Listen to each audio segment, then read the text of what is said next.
দেশের পুজো নিয়ে হয়তো সবার অভিজ্ঞতা আছে, কিন্তু প্রবাসের দুর্গাপুজো সেটা কেমন হয় সেইটাই আজকে আমি আমার এই ব্লগের মাধ্যমে তুলে ধরবো। আমরা প্রবাসীরাও কিন্তু এই দুর্গাপুজোর 4টে দিনের জন্য সারাটা বছর অপেক্ষা করে বসে থাকি। যারা আমরা দেশে ফিরতে পারি না, তারা আমরা এইভাবেই পুজো করি। চলো ব্লগটা স্টার্ট ওয়েলকাম ব্যাক করি। To my channel. আমি পিয়া শেয়ার। আমার নতুন একটা ব্লগে তোমাদেরকে অনেক অনেক ওয়েলকাম। প্রথমেই তোমাদেরকে জানাই শুভ পঞ্চমী, প্রীতি ও শুভেচ্ছা, শুভ শারদিয়া। সকলে দুর্গাপুজো ভীষণ ভালো কাটুক। আচ্ছা, আমরা এখানে যেখানে যাচ্ছি সেটা হচ্ছে আমাদের এখানে একটা কমিউনিটি হল আছে। তো সেখানে আজকে আমরা মেম্বার, তো সেই মেম্বারে আমরা মেম্বারশিপ নিয়েছি। তো আমরা যাচ্ছি হচ্ছে এখানে পুজো দেখতে। তো প্রবাসে দুর্গাপুজো কেমন হয় না হয় সব কিছুই আমার এই ছোট্ট ব্লগটার মাধ্যমে তোমাদেরকে আমি অবশ্যই শেয়ার করব। তাহলে চলো, প্লিজ ব্লগটাকে মিস না করে বা ব্লগটাকে স্কিপ না করে ব্লগটা কন্টিনিউ করো। আর যেটা বলার সেটা হচ্ছে আমি চেষ্টা করব এখানকার পুজোর সমস্ত ছোট্ট ছোট্ট জিনিসগুলো তোমাদেরকে তুলে ধরতে। দেখা যাক আমাদের ওখানে গিয়ে কেমন লাগে, কেমন কি খাওয়া দাওয়া, পুজো পার্বণ, যে এখানে কীরকম কি হয় না হয় সব কিছুই তোমাদের সঙ্গে আমি শেয়ার করব। তাহলে চলো ব্লগটাকে স্টার্ট করা যাক। গাড়ি মোটামুটি বুক করা হয়ে গেছে, এখান থেকে বেশিক্ষণ যেতে সময় লাগবে না, বেশ অনেকটাই আমরা লেটও হয়ে গেছি। তো গাড়ি বুক হয়ে গেছে, গাড়ি আসবে, গাড়ি করেই যাব আমরা। আর এটা তো মানে আমাদের অ্যাকচুয়ালি এখানে 4 দিনের পুজো 2 দিনে কমপ্লিট হয়। আর আজকে রাতে না রাজবর্মনের শো আছে, তো সেগুলো তোমাদের সঙ্গে আমি অবশ্যই শেয়ার করব।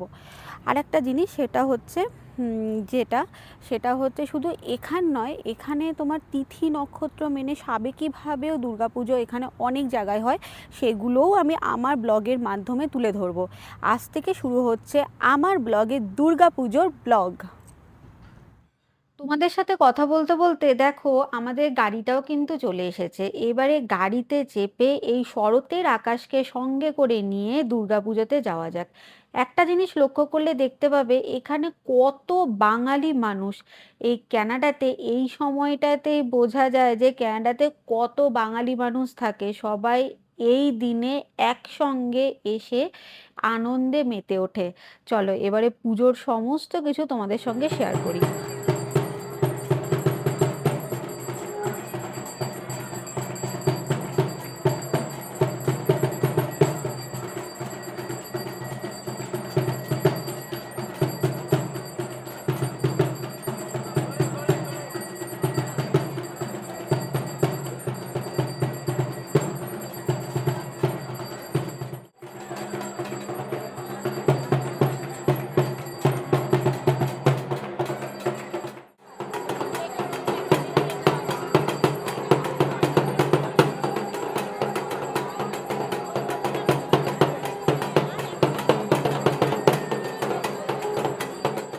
কল্পনা করে 108 পদ্মফুল দেওয়া হয়।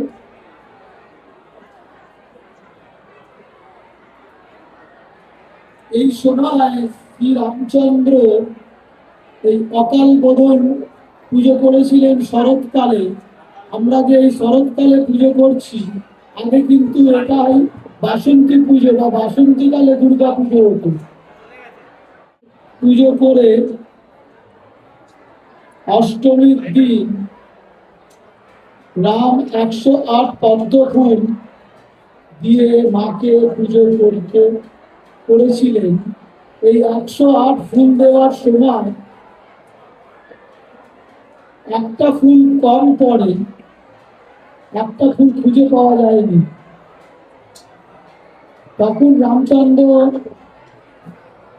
বললেন, সবাই তাকে বলে পদ্মলোচন, রামের চোখ নাকি পদ্ম ফুলের মতো, তো রামচন্দ্র করবো তোমার পায়ে। তখন দেবী দুর্গা প্রসন্ন হয়ে তাকে বর দিয়েছিলেন যে রাবণ বধ করলে তুমি জয়ী হবে। সেই দশমীতে, যেটাকে দশেরা বলি বা বিজয়া দশমী, সেখানে কিন্তু রাবণকে বধ করা হয়েছিল এবং রামচন্দ্র জয়লাভ করেছিল।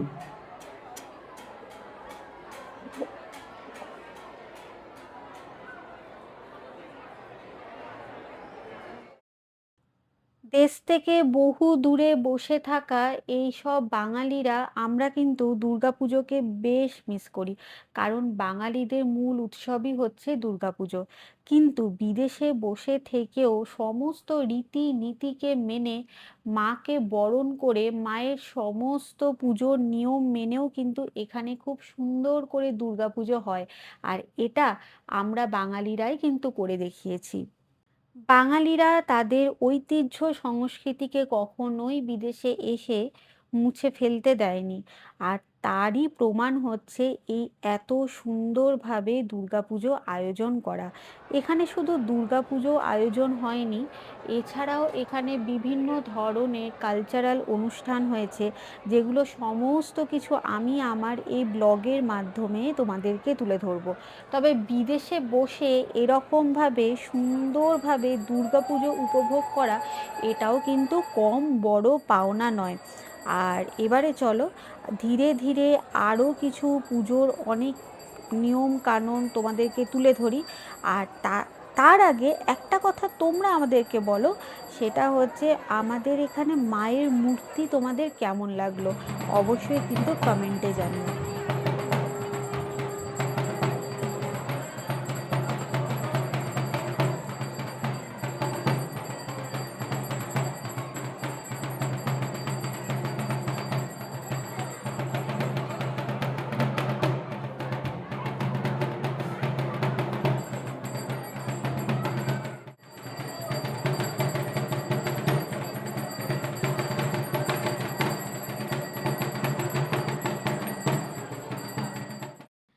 আমাদের বাঙালিদের দুর্গাপুজোর সঙ্গে যেটা ওতপ্রোতভাবে জড়িত সেটা হচ্ছে পেট পুজো। পেট পুজো ছাড়া কিন্তু দুর্গাপুজো অনেকটাই অসম্পূর্ণ। আমাদের এখানেও কিন্তু পেট পুজোর ছিল বেশ বড় আয়োজন। চলো তোমাদের সঙ্গে এক একটা করে শেয়ার করি। দেখতেই তো পাচ্ছ মাটনের থালাটা একদমই ফাঁকা। তার পাশে রাখা আছে হলুদ সুগন্ধযুক্ত বাসন্তী পোলাও।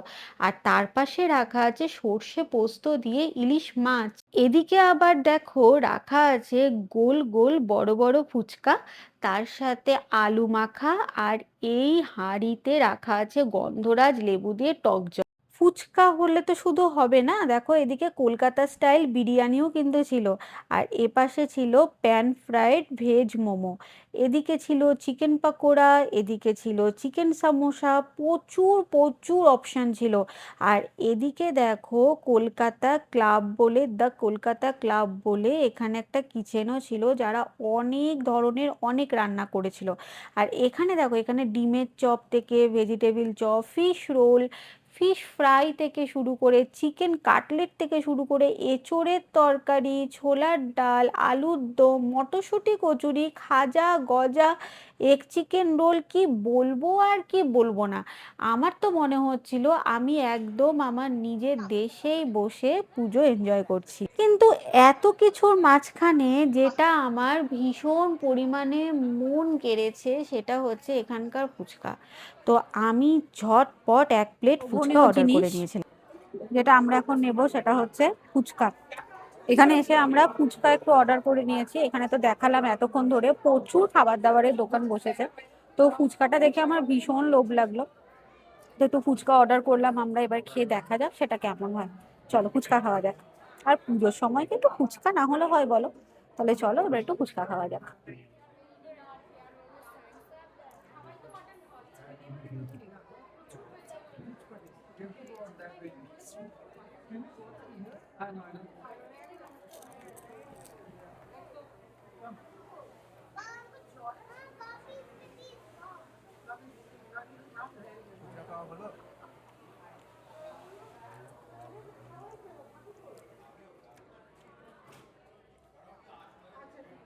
বেশ ভালো।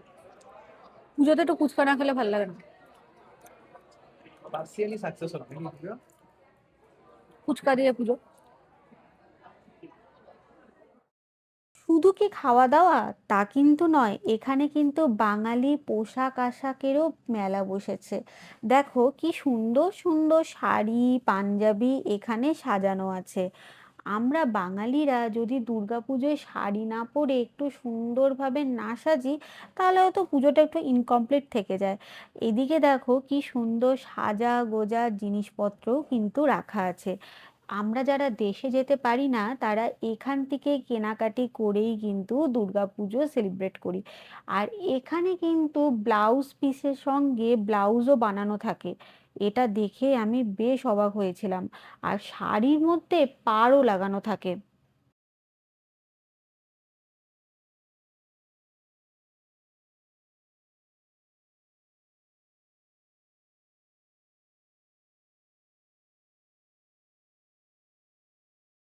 এবারে চলো তোমাদেরকে একটু মায়ের ভোগ দর্শন করিয়ে নিই। এখানকার বাঙালিদের আয়োজিত একটা ছোট্ট করে কালচারাল প্রোগ্রাম এর পরে অনুষ্ঠিত হবে। সেই প্রোগ্রামে তোমার এখানে ছোট্ট করে একটা মহালয়া উপস্থাপনা করা হবে। এবারে চলো তোমরা সেটাকে এনজয় করো।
বিদেশে বসে পুজোর দিনে যে এত সুন্দর একটা মহালয়া অনুষ্ঠান দেখতে পাবো, এটা আমার কল্পনার বাইরে ছিল।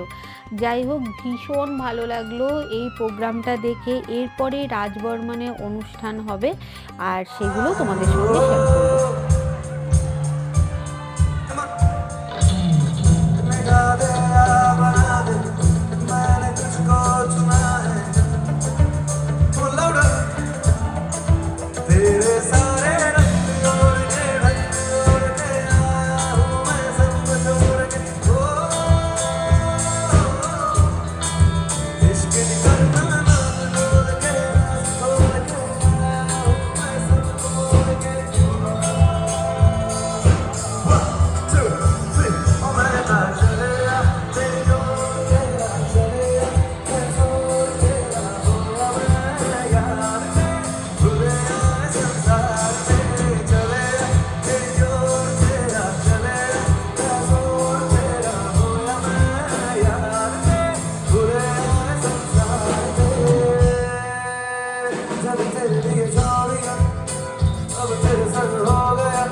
আজকে তাহলে রাজবর্মনের এই এত সুন্দর অনুষ্ঠানের মধ্যে দিয়ে আমার ব্লগটা আজকে এন্ড করছি। যদি আমার ব্লগটা তোমাদের ভালো লেগে থাকে, প্রতিবারের মতোই একটা কথা বলবো, আমার ব্লগটা নিজের ফ্রেন্ডস আর ফ্যামিলিকে অবশ্যই শেয়ার করো, আর চ্যানেলটাকে একটা লাইক, কমেন্ট, শেয়ার আর সাবস্ক্রাইব করে দিও। তাহলে চলো, আজকের মতো বাই। শুভ শারদিয়া, তোমরা ভীষণ ভালোভাবে দুর্গাপুজো কাটাও। দেখা হচ্ছে নেক্সট ব্লগে। বাই।